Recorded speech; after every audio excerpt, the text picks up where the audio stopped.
Okay, good. Dr. DiGimmarco, you've been using Medistim a long time, perhaps one of our longest users.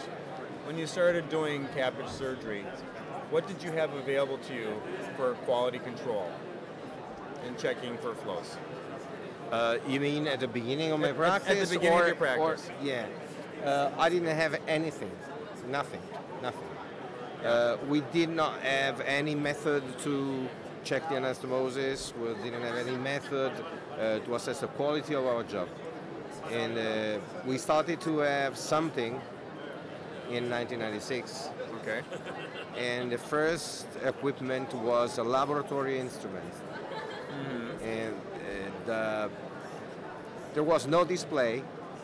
There was just a trace, just paper, and there was a small instrument with a sign, a signal about the forward flow or the backward flow. This was the only thing we had available at that time. So did you rely on this equipment at that time, or was it sort of experimental, and were you just keeping an open mind to its possibilities to actually be a valuable tool? I should tell you that the history of the intraoperative graft verification is something fascinating, because we began using a true laboratory instrument, and technology developed so fast, making available for surgeons more and more precise instruments, even more, and from the original equipments, we are now leading almost something very close to perfection, because we have available flow measurements and imaging, so we maybe close the circle. Mm-hmm. Now, when you started using our device, and we didn't have a clear understanding of what the endpoints were. You know, you talk about the range of endpoints that we have now. How did you say you approached its use? Did you approach it clinically, or did you approach it scientifically? Both of them. I mean that if you talk about the practice, you definitely need to take a decision. Mm-hmm. Yeah.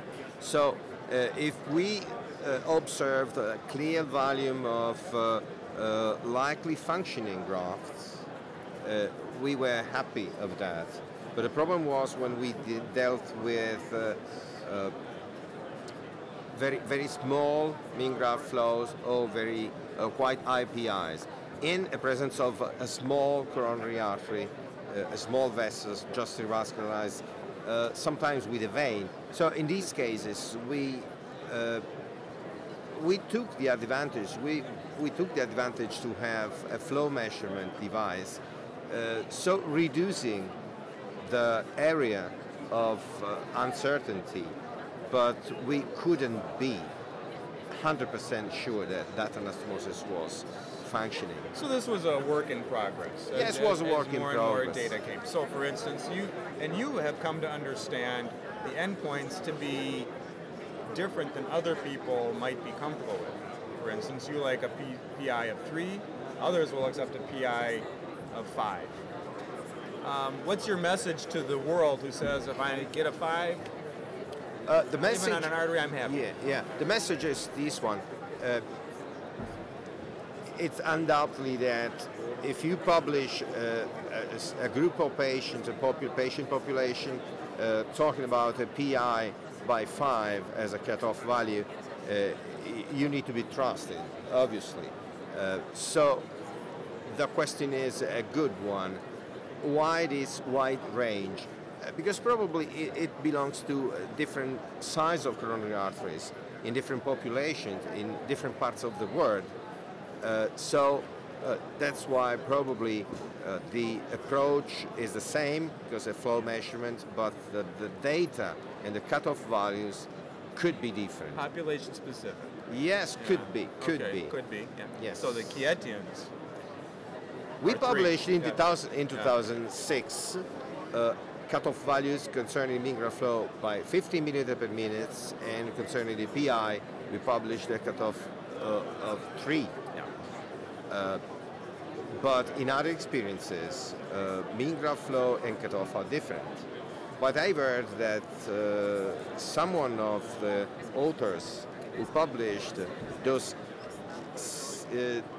seemingly high cutoff values concerning PI, they are maybe setting a bit down this level, being close nowadays by 4 or something like this. Okay, so they're seeing things differently.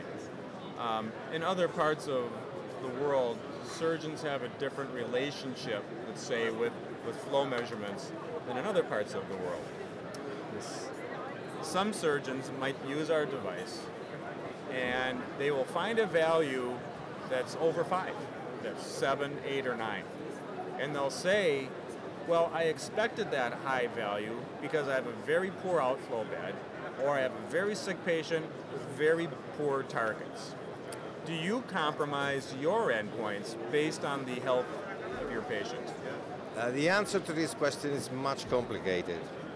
I mean that, in my opinion, the target should be to work in a team, the so-called heart team. The indication to graft a vessel or not to graft it should come from a laboratory study.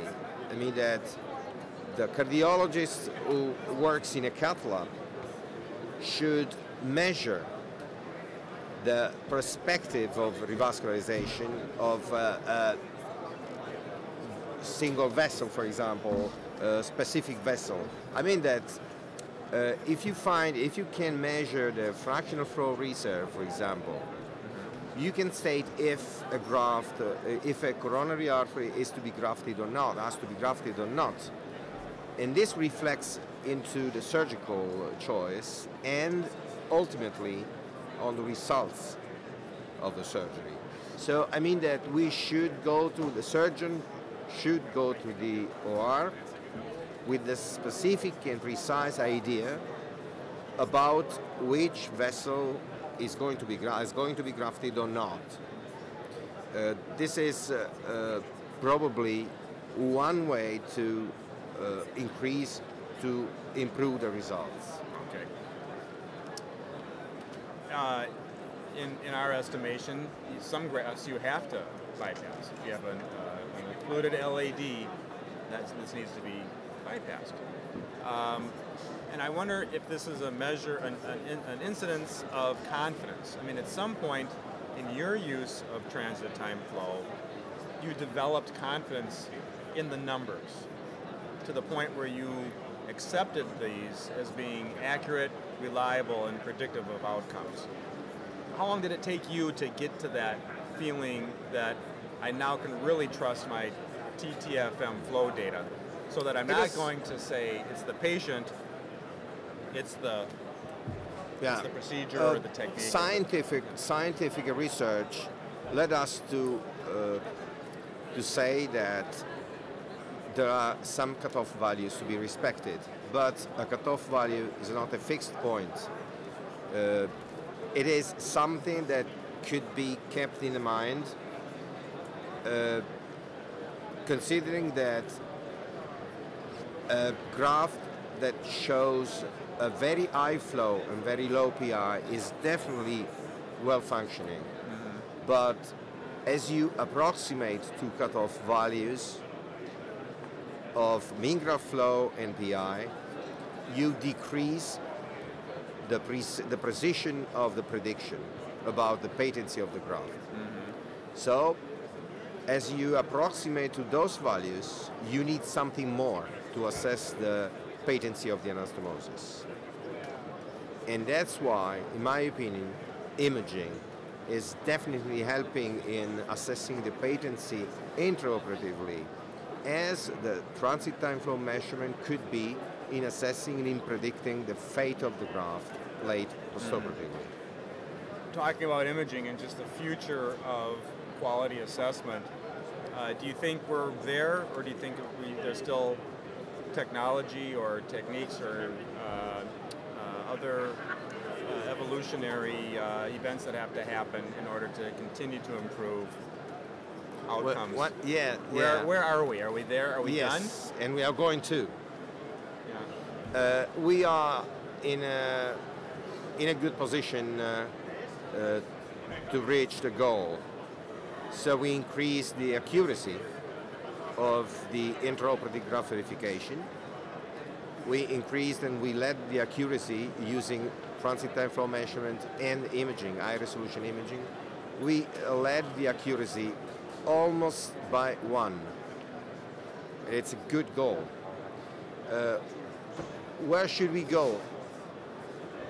One improvement could be the chance to reconstruct three-dimensionally the shape of the anastomosis and the shape of the coronary artery.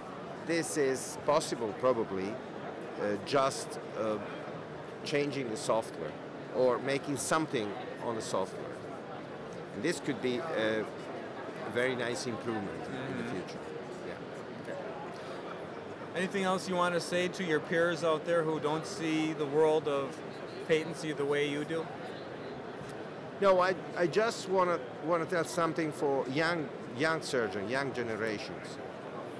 They need to prepare to another kind to make surgery, at least coronary surgery. The importance of self-control, the importance of intraoperative graft verification is as important as an auto-education for surgeon. I mean that as you control the grafts, you educate yourself, and you educate yourself on the way of perfection, I should say. I mean, you become more and more expert, more and more accurate in doing anastomosis. Because if you have the control, the intraoperative control as a target, that's the mirror of your job. Yeah. And if you mirror yourself, you will be, you will look definitely more and more handsome, you know. Yeah. And take feedback wherever you can get it, it's whether good it's from feedback, people yes. or devices. Yes.